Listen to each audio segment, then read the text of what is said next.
He came into the tournaments like a Cassius Clay.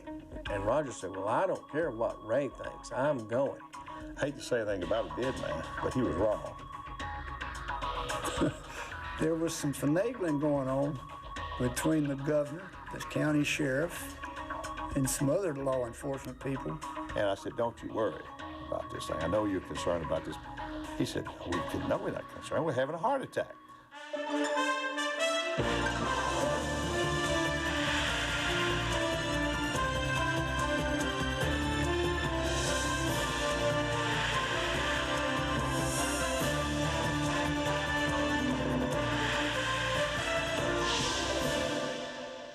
You know, it was probably one of the biggest things that ever happened, you know, getting to go to the Bassmaster Classic. It was a lot of fun, number one. And of course, back then the tournaments were smaller in numbers of people. It was a tight-knit group back then in 1974, back in the early 70s when the Classic, you know, the first one was 1971. We were literally breaking new ground every year. It was the foundation of becoming the biggest fishing event in the world. In 1974, the Bassmaster Classic was gaining increased attention in the public eye.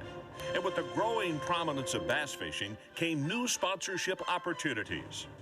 Helen Sevier, who was my vice president, came to me one day and said, we've got a company interested in sponsoring. I said, well, fine, who is it? He said, Miller High Life Beer. Philip Morris has bought the company. They've got this champagne of bottled beer, and they don't like that. They don't think that's good marketing. They want to change that image. And they think that bass fishing might be a way to do it. I said, well, fine. And we went on and talked about it, and she said, they've offered us $25,000. I said, I'm not going to do beer. I don't like beer. I don't like the idea of doing beer. So she said, well, it's fine. That was the end of that. And she came back a week later and said, they've offered 50. I said, take it. And so they were the sponsor of the Classic. The problem was we were in a dry county. All the qualifying anglers and a group of outdoor riders were flown by charter jet from New Orleans to a mystery lake for the 1974 Miller High Life Bassmasters Classic. On that mystery flight, we took off, headed north, of course, to Wheeler Lake. Nobody knew till we got halfway there. And when I announced that we were going to Wheeler Lake and told them where it was, I could see their heads talking back and forth to each other. And it turned out that Wheeler Lake is in a county that's dry. That made it a little hard to explain to them that, you know, how we had to do the beer business. And I said, don't you worry about this thing. I know you're concerned about this being a dry county. He said, no, we're not concerned. We're having a heart attack. I said, well, don't worry about it, because at the time, George Wallace was the governor of the state of Alabama. There was some finagling going on between the governor, the county sheriff, and some other law enforcement people. I told him, I said, I've already arranged that no police are coming around our tournament. We got a truck into the state park. You figure that one out.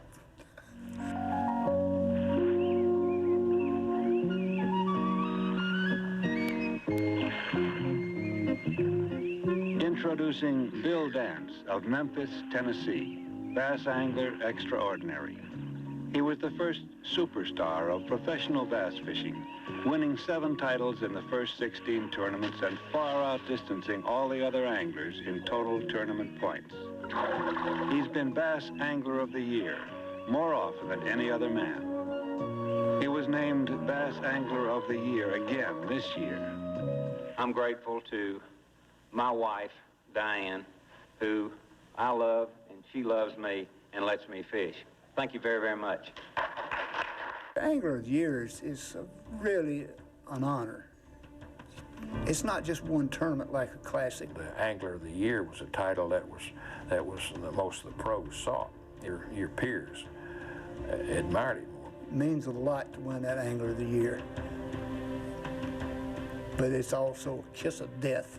Bill Dance, that year, he and Roland Martin were the 2 hottest things on the tournament trail. Bill Dance, without a doubt, was my superhero of fishing. He was who I respected the most. I remember that year, it was a tight race. I think I was just a few points behind Bill. Winning the Angler of the Year, I was fortunate to win it 3 times.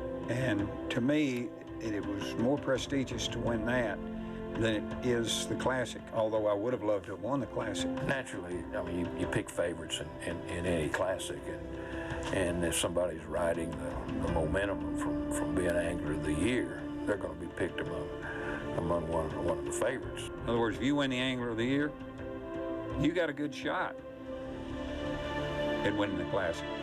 But there's 23 more there that did well to qualify, and they've got a shot at it too. And it seemed like that during the early years, if you were the Angler of the Year, you were doomed to less than a great Classic. The only thing certain about fishing is that there's nothing certain about fishing.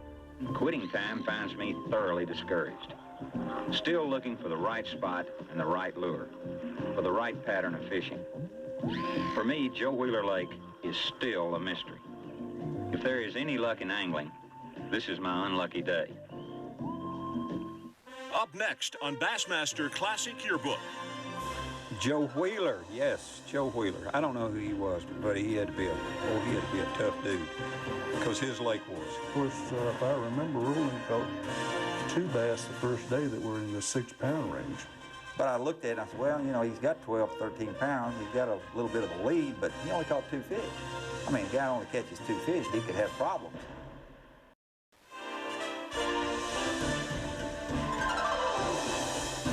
Bassmaster Classic Yearbook is brought to you by Purolator,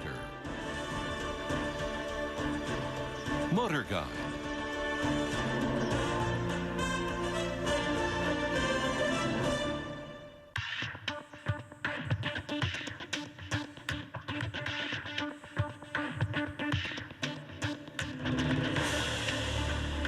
You can't beat a state park. I don't care what state you're in. Those people are great. When they say state park to a northerner, a state park is you park, you go swimming, and you get out. But it was basically a large marina with a hotel that really kind of surprised me. It was a brand new facility at the time. One of the things that Alabama wanted to show off. Alabama was beautiful, and it was one of the beautiful things in Alabama. It was really kind of a neat place, again, because we were, quote, out on the lake at the resort, and all the boats were right there. And now looking back on that, and some of these real long morning convoys you have to do from hour to the Classic and then the convoy back. Back then it was still traditional fishing. Got up, walked down, got in your boat, was already in the water, and fished all day and weighed in a little before dark. And you know, it was what you really thought fishing was. So it was much more romantic back then than it is now. The lake is Alabama's Joe Wheeler, one of the early impoundments of the TVA system. Joe Wheeler, yes, Joe Wheeler. I don't know who he was, but he had to be a tough dude, because his lake was. Well, at the time, Wheeler was not a hotbed of fishing. Everybody that was on the flight, they said, oh my gosh, there ain't any fishing Lake Wheeler. You know, and they said the last tournament there, it only took 9 pounds to win it. Well, I don't think it's going to take very much. I don't know. I sure didn't have any luck today at all. I think it'd be a tough tournament. Right away, everybody had the thought that, man, we're going to be fishing a lake that is limited in fish and it's going to be tough. And it was. The lake was real stingy. Of course, if I remember, Roland caught 2 bass the first day that were in the 6-pound range. I went up the main river, up around Decatur, and I started cranking a hellbender. And that first day, I caught a 6-pounder and a 5-pounder, and I had 11-something. I only had 2 fish. And he had like nearly 13 pounds of bass with 2 fish, and he was leading. But I looked at it and I said, well, you know, he's got 12, 13 pounds. He's got a little bit of a lead, but he only caught 2 fish. I mean, a guy only catches 2 fish, he could have problems. The next day, I remember I go out, and Henry Reynolds was my press guide. Of course, back then, the sports riders, you know, they fish. And boy, he fires his bait over there to the edge of this pole. Man, he catches a 3-pounder. I said, Henry, I need to get these fish. Well, I'm going to win big bass. In other words, his whole reason was if he could catch the big fish of the day, he might win $500. I was really put out. In fact, I finally, after he caught about 3, I finally just pulled away from him. And I said, Henry, you're catching all the fish that I can catch. I can probably win this tournament. Here I am leading it, and you've got more fish than I do. Roland, I think, had bad luck the second day. He didn't do well, and I caught a limit the second day that jumped me on up to second place. He wasn't just bank beating. He had a pattern going, and a lot of us were just going running banks and trying to catch fish scattered here and there and yonder. The difference there was he was not afraid to experiment. He just went away from the rest of the field. Midday through the first day of competition, I made an abrupt change. The first morning of the tournament, about 11 o'clock, I was paired with a sports writer by the name of Reeves Field. We did all the usual stuff. We fished all the laydowns and the brush tops and whatever we could find, and I mean, it was terrible. I only had one fish at that point in time. And we went to a steeper bank, and Reeves caught a real good fish. I threw up there and caught about a 3-pounder, I guess. I put my fish in the live well, and I'm sure that probably started the wheels turning in Tommy's mind. I need to spend more time fishing this type of water. This may be where the bigger fish are. To finish out the day, he looked specifically for that kind of water. We only had a few minutes left, like 30 minutes left to fish, and I went to another steep rocky bank, and I caught a 5.5-pound fish right before I went in. All right, Tommy Mark. Tommy Mark, Texas, 1/4 ounce. 3 bass, 1 real good one. Total weight? 12. How much? 6/12. 6, that's 7 pounds. He made up his mind right then that this was what he was going to do. So he spent the rest of that tournament throwing a white spinnerbait and a crankbait on 45-degree rock banks. And the second day, I caught about 10 or 12 pounds, but I moved up into second place. Tommy Mark, 2 ounces out of lead yesterday. 10 pounds, 6 ounces. And then, when I got in second place, I realized at that point in time, after the end of the second day, boy, you got a chance to win this tournament. Roger was a showboat, and Roger just loved the cameras. He loved the press. Him and Ray Scott clashed a lot. They was always clashing. Roger never did walk by Ray's songs anyway. And Roger said, well, I don't care what Ray thinks, I'm going. It wasn't a popular thing to do from the BASS side and Ray Scott.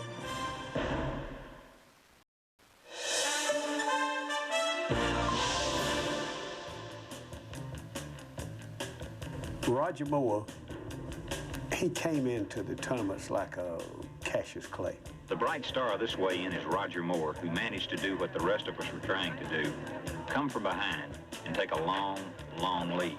Roger Moore's a clown, just a pure clown. He was a wild dresser. I wish I could really give you somebody that associate Roger to. Evel Knievel, Mr. Roger Moore. Roger was an interesting human being. Roger was probably the first guy that started wearing flashy clothes to tournaments. He was trying to tell us that we needed to change our image, take us out of our overalls and our blue jeans. A lot of ladies would admire your jumpsuit when you come up here, and they asked me to ask you, where did you buy that? I didn't. I made it myself. Roger was a showboat, and Roger just loved the cameras. He loved the press. And a very, very good fisherman and an outstandingly colorful man. He's now deceased, by the way, and I hate to hear that he's passed on. He got along pretty well with everybody. You know, him and Ray Scott clashed a lot. They was always clashing. Roger never did walk by Ray's songs anyway. He was his own man. I'll never forget one time, Ray didn't really want people going over to Cuba. I got a passion against Castro and his communist program. Ray had been publishing a lot of editorials in the Bassmaster magazine about let's not trade dollars for bullets for Cuba. You know, let's support democracy, let's not support communism, let's not go to Cuba. Even though the fishing's good down at Treasure Lake. Of course, everybody thought that Treasure Lake had the world's largest bass and was going to break George Perry's 22-pound, 4-ounce record. And we had seen a 08mm movie of Treasure Lake in Cuba with these bass jumping out of the water right at dark, feeding on these dragonfly-looking things, and all over the lake there were bass jumping. Just an incredible film, and in my mind I thought if I could ever go there it'd be incredible. Well, when I got the invitation, I was definitely going to Cuba. And I was invited to go, and Ray called me up and says, are you going to Cuba? Are you going to be, you know, unpatriotic and go to Cuba? And I said, okay, I won't go. Roger called me. I said, Roger, I don't really think that we ought to go over to Cuba right now. I mean, Ray is really going to get ticked off at us if we go over there. And Roger said, well, I don't care what Ray thinks. I'm going.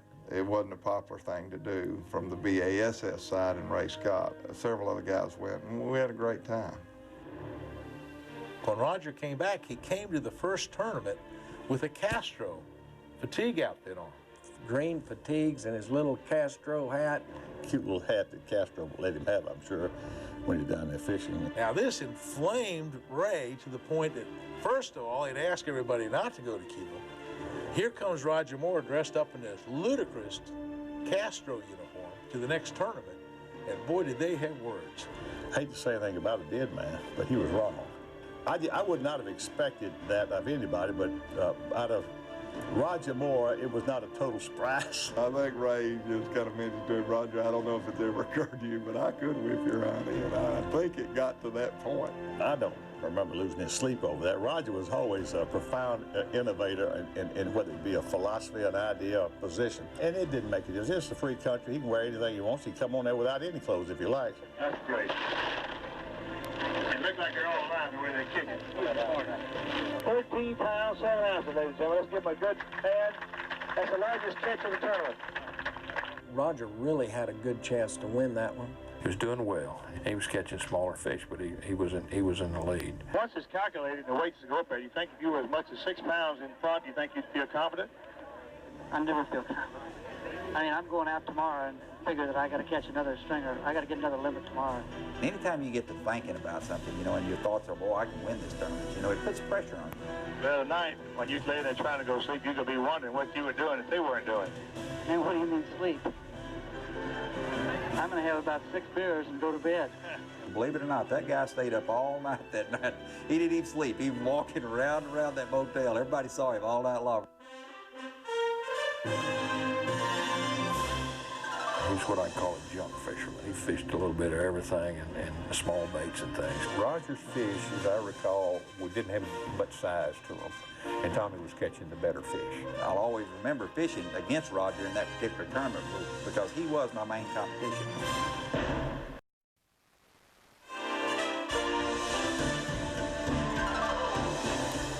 Bassmaster Classic Yearbook has been brought to you by FLOWMASTER, Lowrance,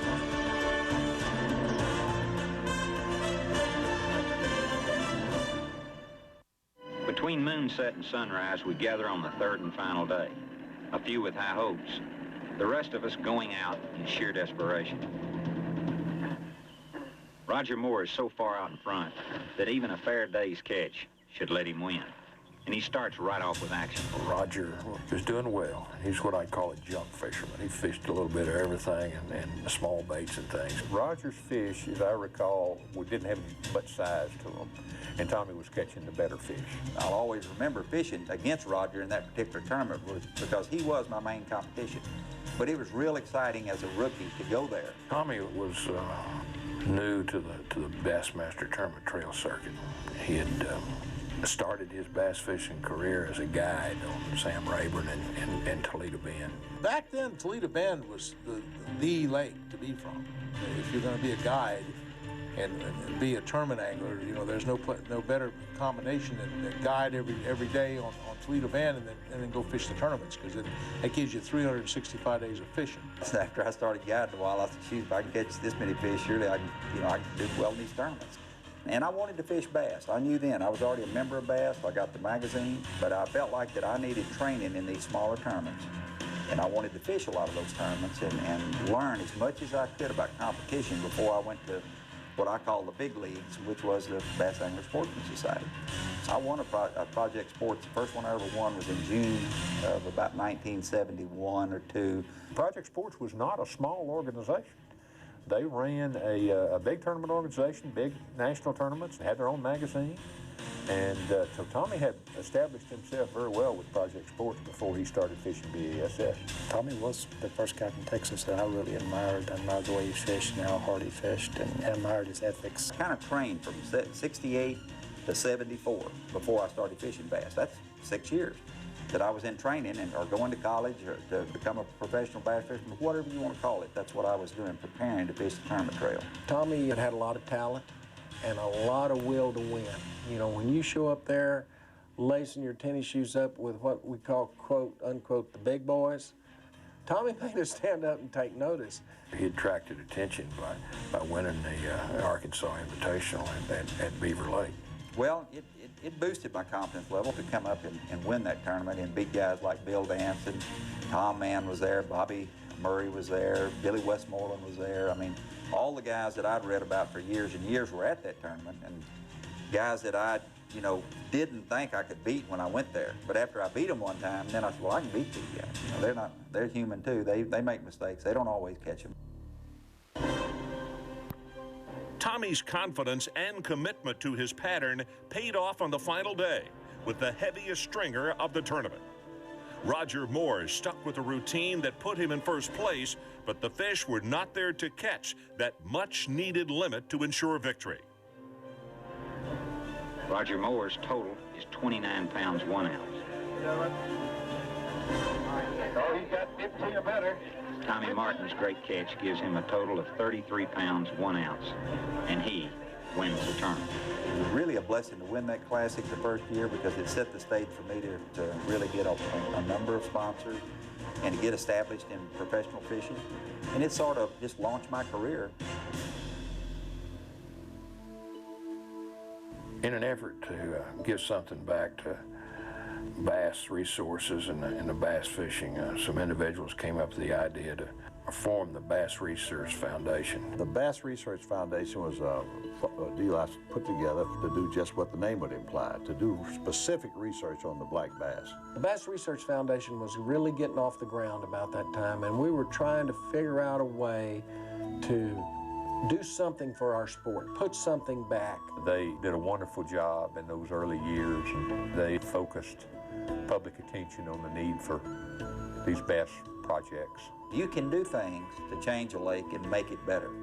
And the Bass Research Foundation was that type of organization that was trying to make a difference and to help some of the lakes that were struggling or to do things for conservation. I just asked people to contribute $1,000, and it's a pretty big bite, that's 30 years ago, And Tommy, when he won the Classic, he got up, made his acceptance speech and so forth, and he said, and now I can give Scott and Bass $1,000 for the Bass Research Foundation. That just right off the top of his heart.